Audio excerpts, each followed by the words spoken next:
नमस्कार दोस्तों स्वामी प्रेमानंद जी महाराज के इस विशेष वीडियो में हम चर्चा करेंगे कि कर्म किसी को कभी माफ़ नहीं करता।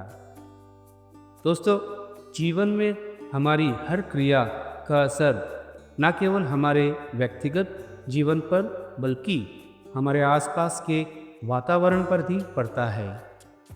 स्वामी जी ने हमें समझाते हैं कि अच्छे और बुरे कर्म का फल अवश्य मिलता है, चाहे हम इसे समझें या ना समझें। इस वीडियो में स्वामी प्रेमानंद जी महाराज हमें यह ज्ञान देंगे कि कैसे हम अपने कर्मों की जिम्मेदारी समझें और अपने जीवन को उच्चतम आदर्शों के अनुसार ढालना चाहिए।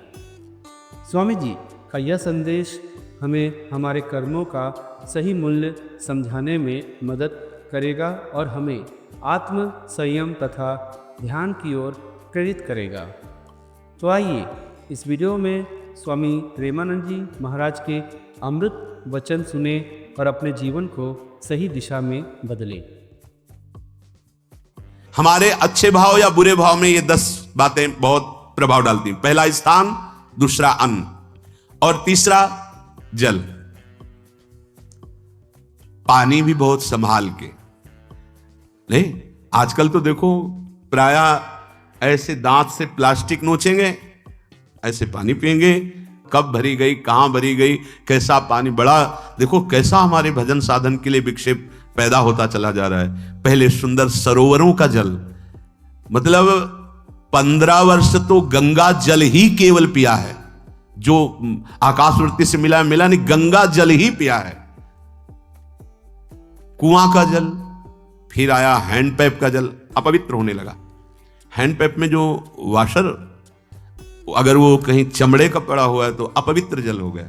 अब हैंडपैप का भी अंतर्ध्यान स्वरूप हो गया, अब तो नहीं दिखाई देता।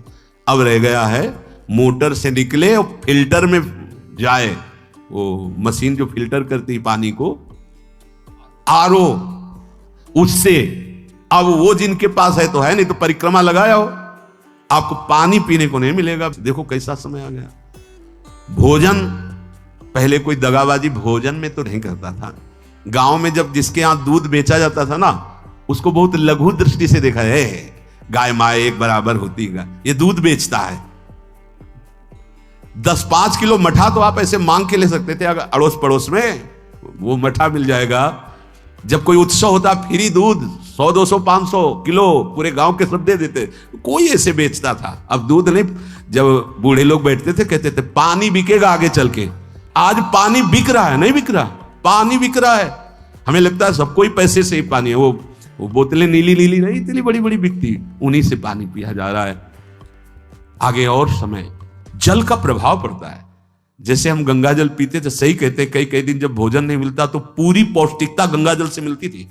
गंगा माता के जल से ऐसा लगता था मानो हम परम पावन अमृत पान कर रहे हैं, सारी पौष्टिकता मिलती थी। कुएं का जल अपने आप में पौष्टिकता से युक्त होता है, जो हमें चाहिए। आज देखो जल की समस्या हो गई। पवित्र जल पीने के लिए हम तरस रहे हैं। कहां जल और कैसे मिलेगा जल? या तो आप पैसे वाले हो तो आप खरीद करके पीजिए, नहीं तो अब वो जल नहीं रह गया कि कुएं से निकाला पी लिया या सरोवर से पी लिया। या कैसा दुर्भाग्य है। जल का बहुत बड़ा योग है साधना में। जैसे स्थान का तो परम पावन वृंदावन धाम, अन्न का तो अब हम भगवत प्रसाद पाते हैं। तो जल का बहुत बड़ा योग है। आज दूषित होता चला जा रहा है, क्योंकि अब हाथ की बात नहीं रह गई है कि आप सुंदर कुआं से जल लें या सरोवर से जल लें या आप नदी से जल लें। स्वामी जी के लिए लिखा हुआ है कि रोज यमुना स्नान और रोज यमुना जल ही पान। हमारे वृंदावन के समस्त भगवत स्वरूपों का स्नान यमुना जल से ही होता था, हो रहा है और होता ही रहेगा। बिहारी जी के लिए आज भी कलश में भरकर यमुना जल ही जाता है। वो कपड़ा से ऐसे ढक के जब हम 2 बजे परिक्रमा देते थे तो एक महाभागवत है, वो किसी को छूते नहीं, दूर से कहते छूना मत, बिहारी जी के लिए जल जा रहा है स्नान के लिए बिहारी जी का। फिर चौथा है आपका परिकर, जहां पर रह रहे हैं वो समुदाय, चाहे परिवार हो या आप समुदाय, वो कैसा है? रजोगुणी है, तमोगुणी है, सतोगुणी है या त्रिगुणातीत भागवतिक है, उसका प्रभाव पड़ेगा। पांचवा है आपका पड़ोस, आसपास वाले घर, जैसा है वैसा प्रभाव पड़ेगा आपके ऊपर। पड़ोस निंदनीय है तो बंधन से युक्त होना पड़ेगा। लंका के पड़ोस में रहने के कारण अगाध महिमा वाले समुद्र को बांध दिया गया। रघुनाथ जी ने पुल बांधा और दंड देने के लिए तैयार हो गए थे सरकार, अग्निबाण संधान कर लिया था। पड़ोस के कारण ही तो ना, पड़ोसी रावण था, इसीलिए आस पड़ोस का बड़ा प्रभाव पड़ता है। फिर अगला है दृश्य, इस पे बहुत सावधानी की जरूरत है। ये मोबाइल भगवान चल गए हैं, बहुत विस्तार से चल गए हैं। अब कोई छोटा मोबाइल रखना नहीं चाहता, सब वो स्क्रीन वाला रखना चाहते, टच मोबाइल। दृश्य से बचो, बच्चों, जवानों, बूढ़ों, सबकी वृत्ति जो माया आकर्षित करती, जो दृश्य हम देखने के लिए अंदर से उल्लसित है, वो मोबाइल में सब है, चाहे भागवतिक और चाहे सांसारिक। तो भाई देख लो, गुण दोष में संसार है। अगर आप दोष ग्रहण करना चाहते तो दोष ले लो, गुण तो गुण। बहुत बहुत खतरनाक विषय है और बहुत लाभदायक विषय है। किसी संत की वाणी एक बार समझ में नहीं आई, अगर हम 10 बार सुने तो समझ में आ जाएगी। ये लाभदायक है। कभी कोई किसी से बात करनी, पहले जा रहे तो पोस्ट कार्ड चलते थे, एक कार्ड, वो 15 पैसे का इतना बड़ा वाला आता था, 25 पैसे का बंद वाला लिफाफे में आता था, नीले नीले कागज का। 15 पैसे वाला कार्ड, उसमें चिट्ठी जाती थी महीनों में। कभी यहां 1 मिनट में अमेरिका से बात कर लो, कितनी बढ़िया बात हो गई। उसका दुरुपयोग ना करो। अब हमारी इतनी चंचल वृत्ति है कि दुरुपयोग करने के लिए उत्साह बढ़ जाता है। बोले अब सब काम हो गया है, अब एकांत सेवन कर रहे हैं, अंदर से सिटकिनी बंद और मोबाइल भगवान का संग शुरू। 2-4 मिनट सत्संग और अच्छे दृश्य देखे, फिर बगले में वहां सब होता है कि आप बस उसको ऑन कीजिए, फिर जो मनोरंजन शुरू होता है, फिर उपासक मिटिया मेट हो जाता है। ये बहुत सावधानी की बात कह रहे हैं। वैसे हमें लगता है यदि आप कोई बड़े कार्य वाले ना हो तो छोटा मोबाइल रखे तो अच्छा रहता है। तो इसलिए ये एक ऐसा कलयुग भगवान ने रचा है कि बचा पाना बड़ा मुश्किल है। इससे वृत्ति को बचाओ, जो बचा ले गया वो आगे साधना कर सकता है। बहुत सावधान बच्चों। हमें लगता है यदि आपका मन चंचल हो, आपके शासन में ना हो, तो स्क्रीन वाला मोबाइल वो अपने माता पिता को दे देना चाहिए। और हम कहते रखो, छोटा वाला रखो, कभी कोई आपत्ति विपत्ति या सूचना देनी हो, बढ़िया काम करता है। जरूरी नहीं है इतना बड़ा लेके चलना। हाँ, अगर आपको बहुत राजकीय विभाग के कार्य हैं तो बात अलग है कि कौन सी सामान कहाँ कैसे, तो वहां से वीडियो भेज रहा है, वो चेक कर रहा है, यस हाँ ठीक है अब चलाओ। अपने को क्या काम है?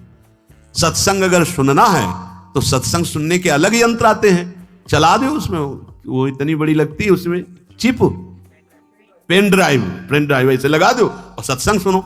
जरूरी वो दृश्य वाला रखो। यहां कह रहे दृश्य, अगर गलत दृश्य देखा तो बावरे बन जाओगे और अच्छा दृश्य देखा तो भगवान के मार्ग के पथिक बनोगे। तो देखो, अच्छे दृश्य में भी दोष दर्शन की वृत्ति की गुंजाइश है। जैसे कोई लीला हो रही है, लीला के पात्र, जैसे हमारे ब्रजमंडल में रास लीला होती थी, ऐसे 12 वर्ष 13 वर्ष के लीला पात्र, सब नव किशोर, जहां भाव ही बने रोते रहो। अब वहां बड़े बड़े लीला पात्र हैं, अगर हमारी भावना शासन में नहीं है तो वहां हम अंग प्रत्यंग के दर्शन से हमारी हाव भाव वहां जो हो रहा है उससे हमारी वृत्तियां बिगड़ जाएं। जब छोटे छोटे लाडली लाल परस्पर खेलते हैं तो केवल आशीर्वाद देने को, रोने का मन होता है। अगर आप लीला भी देख रहे हैं तो बहुत सावधानी की जरूरत है, क्योंकि वो चिदानंद शरीर नहीं है, पांच भौतिक शरीर। हमारी दृष्टि पंचभूत में लगी हुई है। नाम जप करो, लीला गायन करो, फिर देखो जो लीला, अरे यही जीवन का परम सुख मिलेगा, सच्ची मान लीजिए। बस हम बार बार ये कहते हैं मोबाइल का सदुपयोग कीजिए, दुरुपयोग नहीं। मोबाइल बुरा नहीं, उसका प्रयोग बुरा है। दृश्य और साहित्य वैसे ही मनोवृत्तियां फिसलने वाली हैं, और जब ये आ गया कि फिसलाने में कितना लाभ है तो हानि। ऐसा कोई साहित्य और आलोचना, ऐसी कोई वार्ता ना करे जिससे हमारे अंदर गंदे भाव आवे। यदि अच्छी चर्चा करते हैं तो अच्छे भाव आते हैं। देखो अभी ऐसी कोई भावुक चर्चा होने लगे तो सबका हृदय द्रवित हो जाएगा, और गंदी चर्चा हो तो हमारा हृदय विकार युक्त हो जाएगा। और कार्य, आप जो कार्य करते हैं उसका प्रभाव आपके मन के ऊपर पड़ता है। और उपासना, आप उपासना भोगों की करते हैं या योग की करते हैं, ये 10 से भाव बनते हैं और 10 से भाव बिगड़ते हैं। स्थान, अन्न, जल, परिवार, अड़ोस पड़ोस, दृश्य, साहित्य, आलोचना, आजीविका का कार्य और उपासना। यदि ये भागवतिक हुए तो आपके अंदर भगवत भाव बढ़ेगा, और यदि ये रजोगुणी तमोगुणी हुए तो आपके अंदर आसुरी भाव बढ़ेगा। इन 10 से सावधानी पूर्वक व्यवहार होना चाहिए।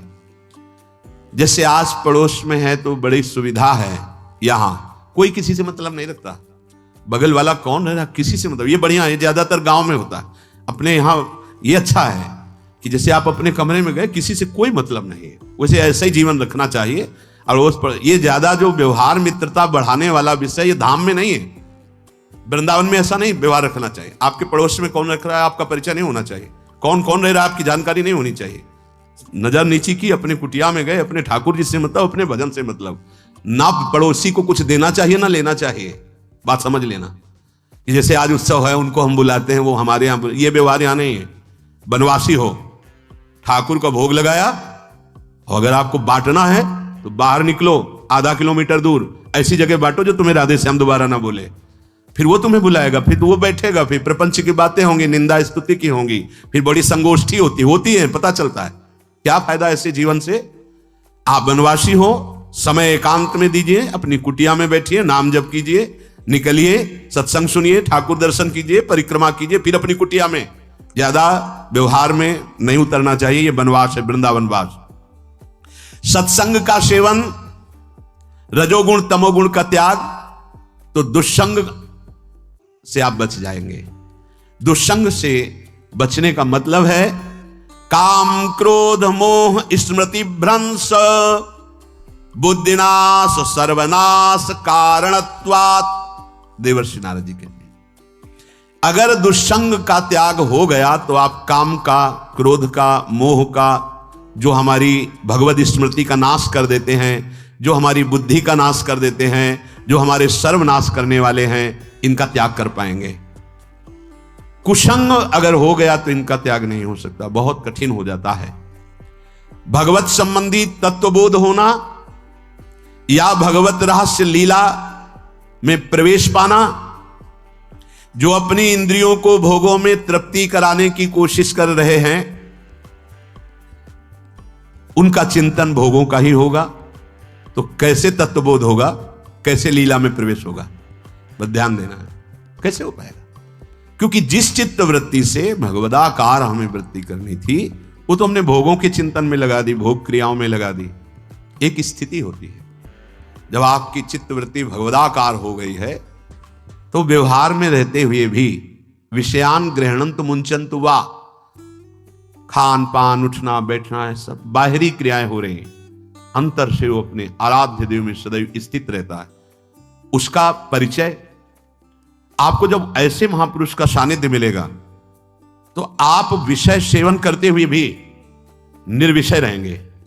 आपके अंदर विषयों की प्रियता नहीं रह जाएगी, आपके अंदर एक प्रबल वैराग्य, ऐसी धारणा बन जाएगी, कुछ नहीं, कोई भी तुम्हें प्रभावित नहीं कर सकता। यद्यपि खान पान, हर्ष आदि की सब व्यवहारिक वृत्तियां हैं, पर उस महापुरुष का प्रभाव ऐसा होगा कि आपका हृदय निर्विकार हो जाएगा।